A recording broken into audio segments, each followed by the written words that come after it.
Spider-Man stories have always been full of drama, heartbreak, confusion, and big emotional moments, but one detail from Peter Parker and Mary Jane's iconic wedding keeps coming back again and again. The fans who revisit the 1987 issue where the two finally tied the knot keep noticing one strange and mysterious detail that almost feels like a forgotten comic book scandal. It is all about the night before the wedding, when Mary Jane spent time with a man who looked uncannily similar to Bruce Wayne, the famous billionaire playboy who is also Batman in DC Comics.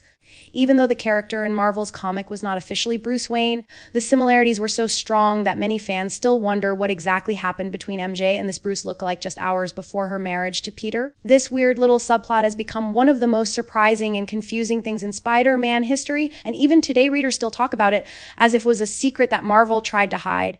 The whole situation becomes even more fascinating when you remember that this storyline was nearly erased years later because of Marvel's controversial decision to undo Peter and MJ's marriage completely. The whole conversation about the mystery resurfaced because of an old interview with Joe Quesada, the former Marvel editor-in-chief, who famously made the controversial call to erase Peter and Mary Jane's marriage in the 2007 storyline One More Day. In that storyline, Peter makes a deal that rewrites reality and undoes years of his marriage to Mary Jane, basically resetting a big part of Spider-Man's history. But in a different interview, Quesada mentioned something that shocked fans all over again. He pointed out that the man Mary Jane hangs out with the night before her wedding was clearly meant to be Marvel's version of Bruce Wayne. The comic never named him as Batman or even as a parody, but Quesada said that the team obviously intended for readers to see the connection. The character shared the same name, had the same vibe, and even appeared with a face and personality that instantly reminded readers of Gotham's richest bachelor. Once people began discussing this again, the whole "did MJ almost cheat on Peter with Batman's copy?" theory became a big debate in comic circles. The issue in question is Amazing Spider-Man Annual 21, written by Jim Shooter and David Michelinie with art by Paul Ryan and published in 1987. The comic focuses on Peter and Mary Jane preparing for their big wedding day, but both of them go through emotional struggles and last-minute fear. Peter spends the night thinking about his responsibilities as Spider-Man and wondering if he can keep MJ safe while balancing his superhero life. Meanwhile, Mary Jane's side of the story is completely different and surprisingly dramatic. While Peter processes everything quietly and alone, Mary Jane goes out to meet someone, a rich, handsome guy named Bruce. The comic plays it in a very casual way, but when you look closer, the whole situation feels surprisingly uncomfortable and suggestive, especially because of how the story frames it. Readers who go back to the issue can immediately see that the comic purposely draws Bruce to resemble Bruce Wayne. He has the same sharp-looking suit, the same hairstyle, and even the same calm, confident charm. But personality-wise, Marvel's Bruce is not the same as DC's Bruce Wayne. The real Bruce Wayne hides behind a fake Playboy image, pretending to be careless so nobody suspects he's actually Batman. But the Marvel version in this issue seems to actually be a carefree playboy. He does not care that Mary Jane is getting married the next morning. He openly flirts with her, he tries to persuade her to go to Paris with him, and he acts like her wedding is not a big deal at all. It almost feels like he is trying to tempt her into running away from her responsibilities or reconsidering her future.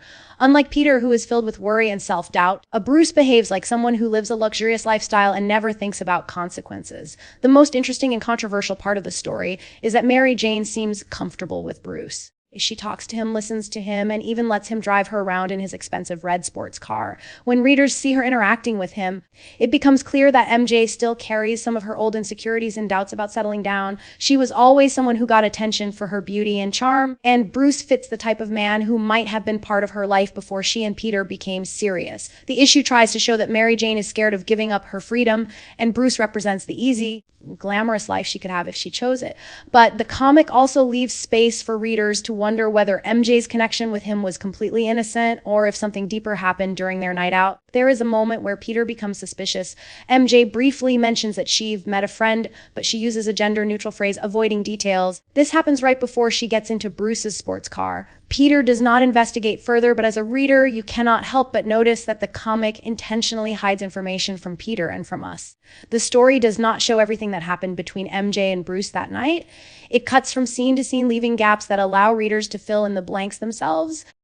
This is why the subplot still feels like a mystery even decades later. The next morning is where things get even more strange. Mary Jane arrives at the church in her full wedding dress, but she does not come alone. She arrives in Bruce's car, and it is Bruce who drops her off right at the church steps. This visual detail is one of the big reasons fans continue to debate the meaning of the scene. Why was she with Bruce until the morning? Did she stay at his place? Did they talk all night? Did something happen between them? Or was it completely innocent?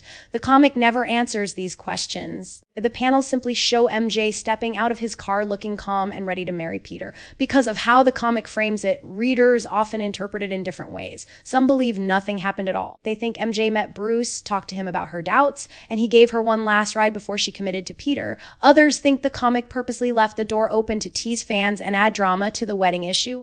And then there are some who jokingly claim that MJ had a fling with a Batman lookalike before her big wedding day, even though this is just a comic story with fictional characters. The playful idea has been a running joke in fan communities for years. Marvel never confirmed anything officially, so fans keep speculating.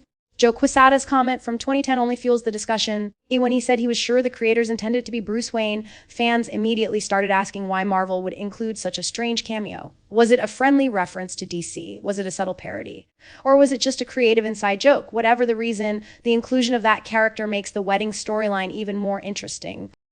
It also highlights how Marvel sometimes includes tiny hints and playful nods to their competitors, especially in big issues. The mystery became even more ironic when you consider the future of Peter and Mary Jane's story.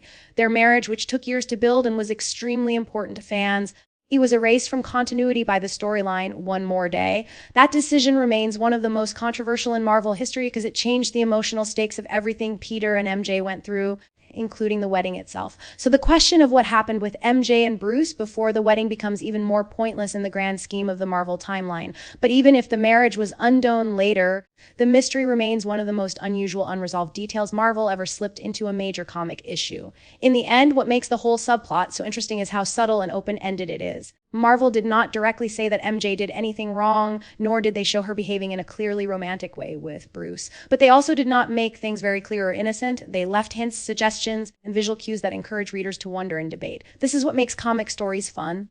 Small details that bring big conversations years later. And in this case, the idea that Mary Jane spent her last night before her wedding with a man suspiciously similar to Batman makes the issue stand out in Marvel history. Even though we all know these are fictional characters and part of a dramatic storyline, the tension of that situation feels relatable.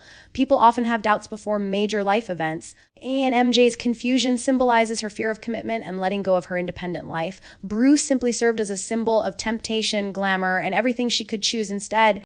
But MJ eventually picked Peter, proving that what she wanted was not a perfect, glamorous life, but a partner she truly loved. The fact that the comic leaves so much open to interpretation is why this topic continues to trend whenever someone brings it up online.